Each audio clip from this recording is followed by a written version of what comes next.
What we learned for the brand discovery process was consumers who filled out the lead form, they're 3.5 times more likely to ultimately purchase from brands that were discovered during the journey than those that were not.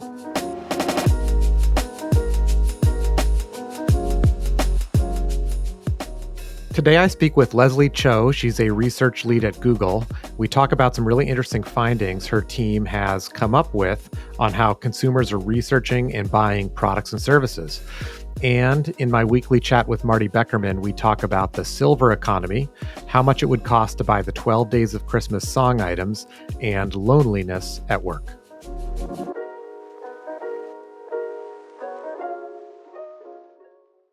Hey, Marty, how are you this week? Hey, John, good to drop in. I don't have the Christmas decorations up yet, but next time. No prob. Take your time. People are doing it earlier and earlier, but you can go against the grain if you like. You know, it's before Halloween, I think, is the time to put up your Christmas decorations, it seems like. So. Well, we're going to talk about some holiday stuff today, but before we do, everyone's talking about like who's the future, who are the future consumers, Gen Z, the youngsters, etc. But in the latest issue of the newsletter, you're talking about a different demographic, right? Yeah, we're talking about the silver economy. Marketers have always chased 20-somethings. They're kind of the ones who set what's cool. But our population is getting older. 1 in 6 people will be over the age of 60 by the end of the decade, and they're going to be spending $15 trillion globally, up from $8.7 trillion a decade ago.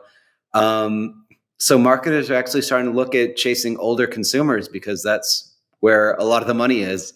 Yeah, it makes sense. I mean, and the other thing is people in their 60s have generally a lot more money than they have in their 20s. So all kinds of industries, not only is the population growing, but the amount of money is growing too.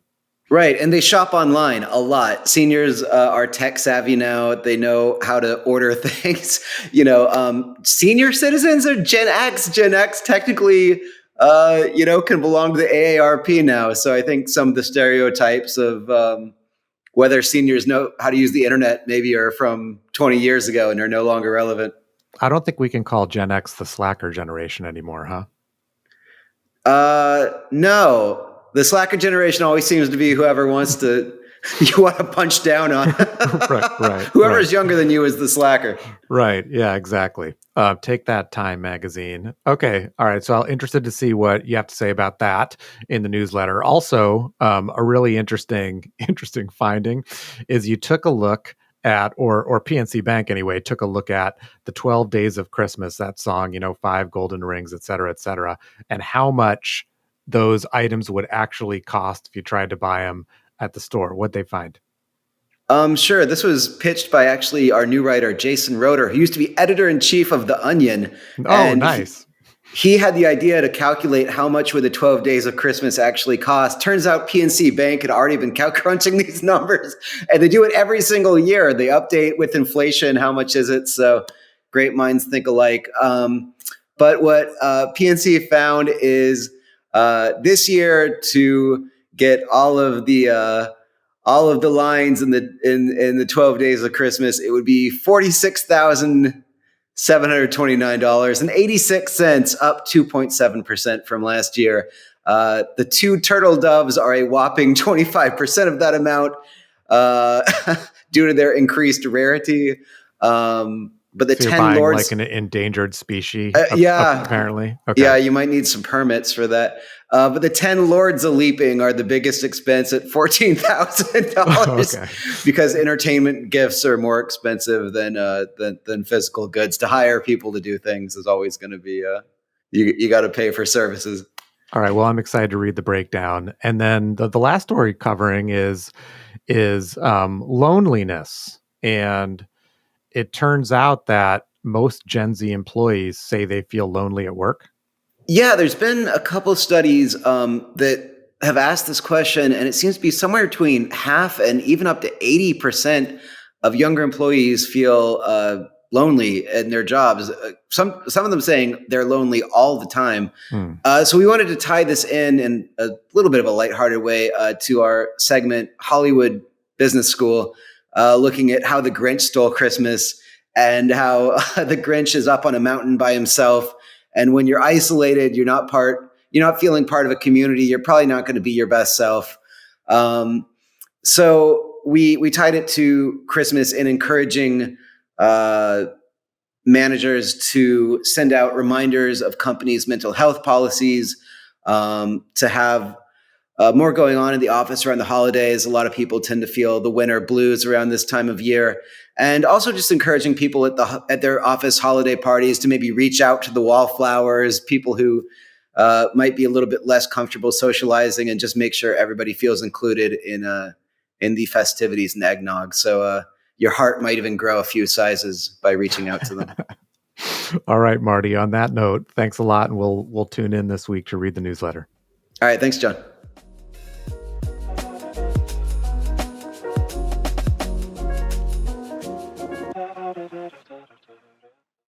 Hi, Lesley. How are you? Good to see you. Good to see you too, John. I'm doing well. How are you? I'm great. And I'm really great because a few weeks ago, I had the chance to see you present some research on stage at a Google Think event that I attended in New York. I found the content really interesting in describing how consumers are making purchase decisions and framing that up in a way that's really helpful for marketers. So thanks for coming on to talk about it. Yeah, of course. I'm glad you enjoyed the session. Yeah, so let's set the stage here. What's your role at Google, and then what are you and your team? What topics is your team trying to understand? What's your remit, if you will? Yeah, of course. So as an industry research lead, the one-liner I typically give to folks is that I help manage custom research for many of our Google teams in the US. And my focus is more on the services sector, which covers the lead gen space. But I also have counterparts in other sectors as well. Just to name a few examples: retail, CG&E, finance. And ultimately, I think our team's goal is to understand the latest when it comes to market trends and consumer behavior. And we like to think of ourselves as the voice of the consumer. So many of our sales teams, they work closely with marketers who want to know what's top of mind for their customers. Questions such as, what are the latest purchase journey trends? How are consumers feeling about things like AI? And our ultimate hope there is that we can help unlock these additional opportunities for growth with our partners. I love the expression you use about voice of the consumer. I really felt that seeing you present the work. And so my function is marketing. I'm trying to better understand how consumers make decisions, so I can put together a plan to influence those consumers and have them choose me or the brands that I work with. One of the most interesting pieces of data that you shared was the number of touch points or websites or things that a consumer will do before deciding to purchase or deciding to fill out a lead form. So like, an example that I think we're all familiar with is, maybe we're going to take a family vacation to Hawaii. We're going to go to a bunch of websites to understand like what, what sites I'm going to see, what restaurants I'm going to go to, what hotels to choose, et cetera. Everybody gets that for travel, but I was kind of blown away by how people are doing this across every category. So can you kind of share what you found? Yeah, definitely. So actually remind me, John, I know you were in the audience when we polled the audience about that question originally, in terms of just getting a sense of what folks thought in terms of the number of touch points. Do you recall what your answer was? I think so. I think I said 10, but that's not because I necessarily thought that was going to be the answer. I held up both hands. I think it's because I've been in the marketing space before, and I was anticipating it to be big. No, that makes sense. And it was also awesome to kind of just see how engaged the audience was and see the range of answers there. Yeah. But back to your original question. So what we found is consumers are using more than 5 unique touch points before they fill a lead form, with the context that this is an average for the brands they looked into. So we can easily see if someone's considering multiple brands in their purchase decision, these touch points can easily be in those double digits at any given point in time. Yeah, and so I think about like, we're taping this during the holiday season. I'm thinking about holiday gifts, and it's not just I'm going to decide on what whatever for my son or my dad, or I'm going to go to one site Wirecutter to look at three options and then go. It's very likely I'm if I'm using Google as my starting point, I probably am. I'm looking at what's there. I'm looking at ads. I'm looking at organic results. And I'm going to a lot of places to make an informed decision. I was kind of blown away that that number is an average, considering how many things I I would I would think are maybe simpler decisions. And we'll get in a little later to why consumers may be going to so many places. But something else that really blew me away by the research was the role. You might not be using this phrase, but the role of like brand discovery. And so Yeah. to set this up, like I'm searching for a service of some kind. It could be a refrigerator, it could be pizza delivery, it could be a moving service, and I'm going to compare, and I see some brands or I see some services there, and there are a couple that I recognize that I'm going to look at reviews, and there's one that's brand new, one that I haven't heard of or haven't considered in this way. What did your research say about the role of brand discovery? Yeah, and definitely know that you're not alone in that. I think comparing and making sure we do our due diligence in the research process is something we found as a common theme amongst the consumers. I mean, even when we ask them, just in general, like pulsing, like what influenced their decisions, right, to fill out a lead form, about half said they wanted to just get more information about a company and its offerings. And then over a third say they just needed more time to make their decision and they wanted to remain in contact during that process. But what we learned for the brand discovery process was consumers who filled out a lead form, they're 3.5 times more likely to ultimately purchase from brands that were discovered during the journey than those that were not. So I think the main takeaway there is you need to get more people in the funnel to begin with. Probably not too surprising. But that starts really with being where they're researching, because if you're not there, you're likely leaving an opportunity on the table. Wow. So that's even I'm hearing it the second time. That's even more impactful, I think, than hearing it the first time. So I've discovered something, and then I take an action. There's something. Well, what do you think it is? There's something about me seeing like a brand being trusted or promoted in a new way, and I'm like, and if I take the action to check it out, I'm much more likely to purchase than the brand I just already know about. It's a great question. So I think ultimately the main thing there is you just have to be present throughout all stages of the funnel. I think a lot of us and a Mm, lot of partners mm. we work with ultimately very performance driven, right? At the end of the day. But if you're not there in the beginning, when the consumers are doing their research process, when they're maybe even just remotely considering about a product or a purchase decision, then you're missing out the opportunity to begin with entirely. Oh, okay. I gotcha. So when I'm doing initial research, um, when I'm asking some questions, when I come back a week later, being like omnipresent in all of those cases, that's one of the real keys. Definitely.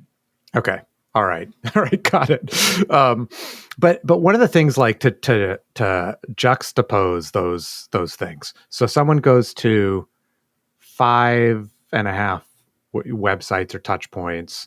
And then if somebody discovers a brand that's throughout the journey, they're more likely to purchase it. You also had a really interesting insight about, like, at the end of the day, people are considering roughly two brands or slightly less than two brands. Can you talk about that and sort of how the whole picture comes together? Yeah, definitely. So I think in general, consumers like ourselves, as we're navigating the research journeys, we'll ultimately narrow down our choices to what we consider a short list, right? And what we discovered was that on average, and great memory on the fewer than two brands, consumers there who fill out a lead form or they made a purchase, they consider only 1.8 brands during their journey. And I know you kind of mentioned this, but initially when you heard that, John, what was your reaction? My reaction was people are going to five places, let's say. I think they're seeing more than two brands. I think they are. They're probably seeing three or four or five, but only a couple meet the bar. And in some cases only one meet the bar if the average is less than two. So I was thinking, I was trying to think, what can I do for my business to be one of those 1.8? Yeah, definitely. So if I were to put our research kind of into a nutshell from a takeaway standpoint, there were three. The Hmm. first being consumers just being more active in general in the research phase. The second, that they're favoring sort of top of mind brands in what they're considering. And the third is that they're just being more decisive overall in their purchasing behaviors.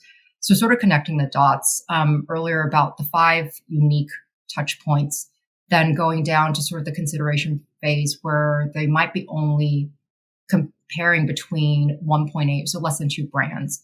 And it ultimately goes back to the point we kind of made earlier about being omnipresent almost in the beginning phases when they're starting their research journey, um, maybe sometimes even before they know they even have a need, so that they're considering you in their shortlist ultimately when they're making that final purchase. Yeah, and the place where I was going, whether it's for our own brand or the brands that we represent, um, what are our consumers keying in on?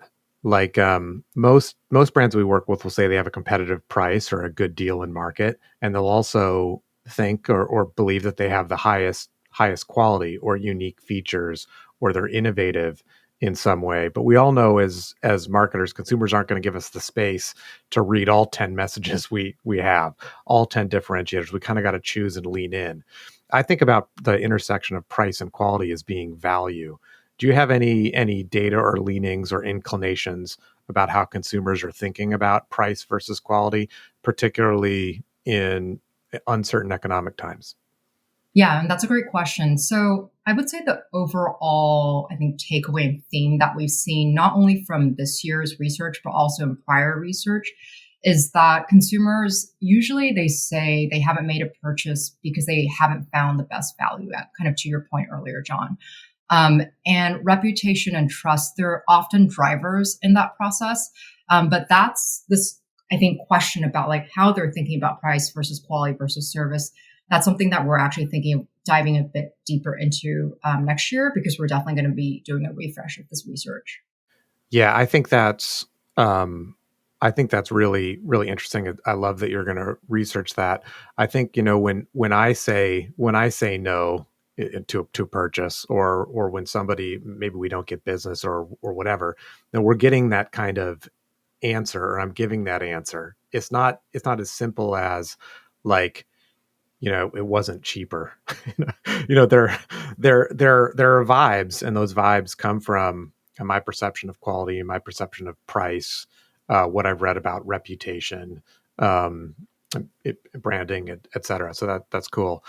Um, I wanted to ask you, outside of well, let me first, to close out this part of the research. Is there anything else that you haven't mentioned that was a really interesting takeaway for you as part of this entire research that you conducted in preparation for this event and for 2024?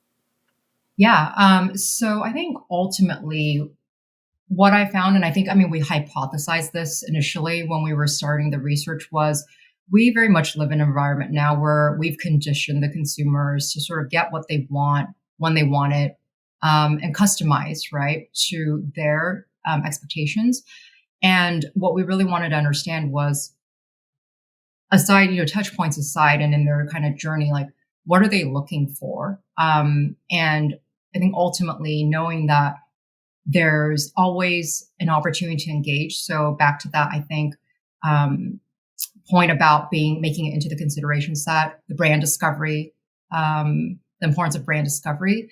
That was one thing that I think was really insightful for me because I think a lot of times we have a lot of maybe go-to brands when we're making a decision, but knowing that there is that sort of opportunity for maybe many of the teams, like the marketers that we work with, to really be able to get into that consideration set, I think was helpful to share with our teams.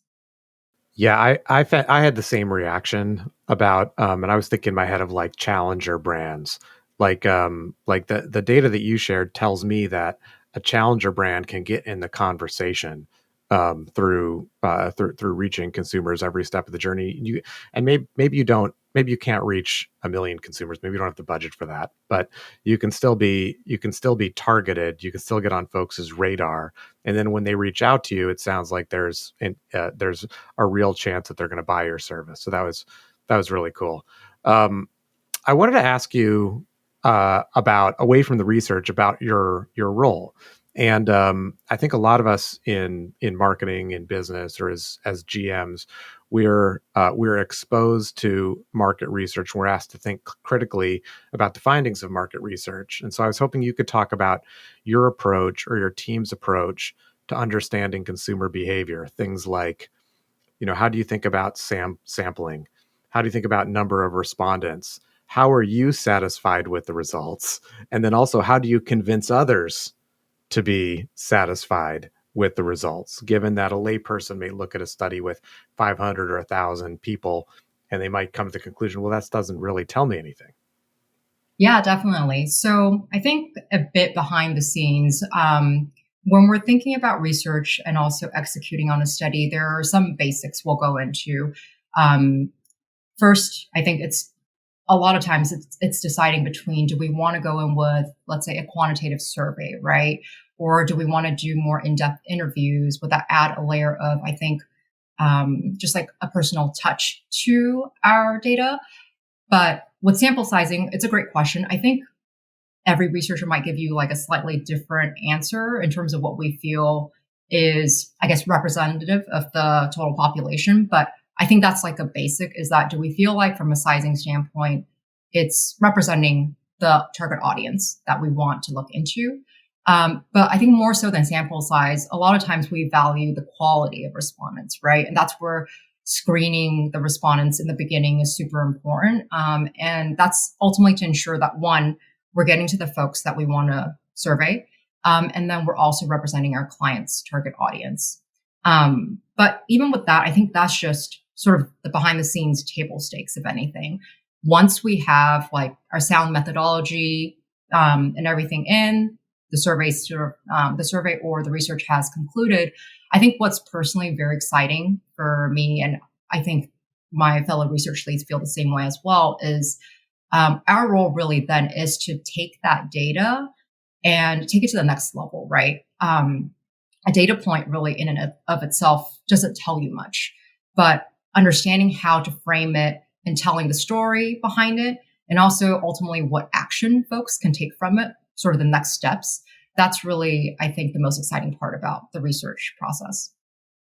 Yeah, and just to go back to your presentation, I mean, ultimately, my takeaway was three data points, and I'm sure your study surfaced hundreds, or thousands of things, and so you needed to distill what was going to be most interesting, impactful, and lead people to want to take the next step and and dive deeper.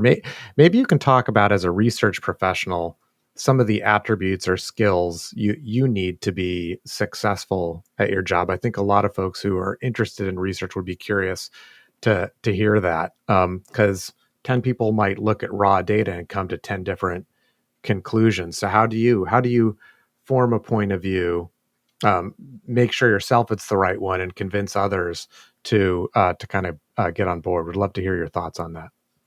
Yes, so happy to share more. Actually, before I share my personal perspective, I was really curious what Bard had to say about this. Oh, yeah, I Just, would like to know too.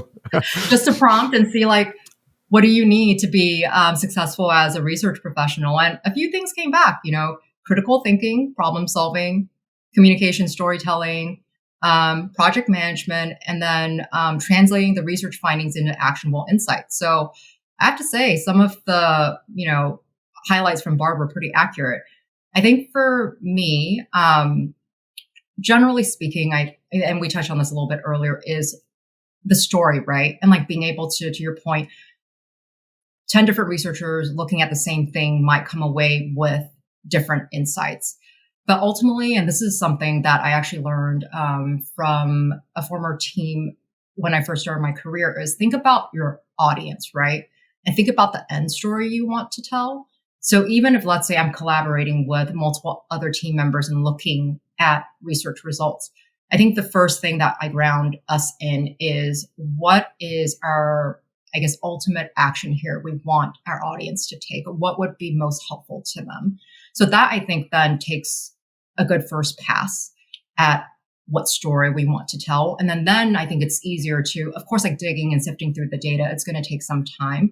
But then if you go in with this maybe like hypothesis or the story that you're hoping to tell, this narrative, you're able to pick out the insights that help you tell that story well.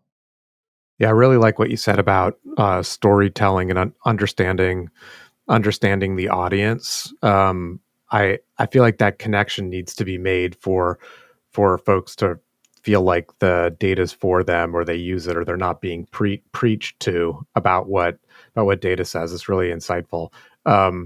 Let's see what you mentioned it a little bit when I was asking about value, but what are you focusing on 2024? Anything else you want to share you're really excited about? Yeah, and it's a really, I feel like, timely question because we are heads down in 2024 planning. I'm sure your team probably is in a similar boat. Definitely. But I mean, you might recall hearing this from us at Think Lead Gen, but it seems like everyone's, favorite two-letter word these days is AI. So not surprisingly, that'll definitely be one of our deep dive areas for 2024. And I had mentioned earlier, there are some areas we're looking into for a lead gen study in terms of a refresh. I think for me as a researcher, I know it goes back to some of your prior questions. One thing that I find is really relevant is to be able to trend things over time, right? Data point being relative to something, being able to make that comparison. So we're going to be doing extensions of certain areas of our lead gen research next year. And I expect that we'll probably have a Think Lead Gen event next year as well. So excited to kind of share the latest and greatest with our audience then. Yeah, I hope you do. And I hope anyone who's listening who wants to can figure out a way to get an invite because it was really great. If someone wants to read the research, where can they find it? Yeah, of course. I'm glad you asked. So it is available on demand, the content on our Ads on Air website. So feel free to go and search there for Think Lead Gen 2023. And I, of course, wanted to give a special shout out to all of the Google teams that helped make the event happen, including marketing and also my awesome teammate and co-presenter, Marissa, who's a fellow Insights lead. Love that. And we'll put the link to the research in the show notes as well. Lesley, thanks so much for talking with me today. Yeah, of course. Thank you, John.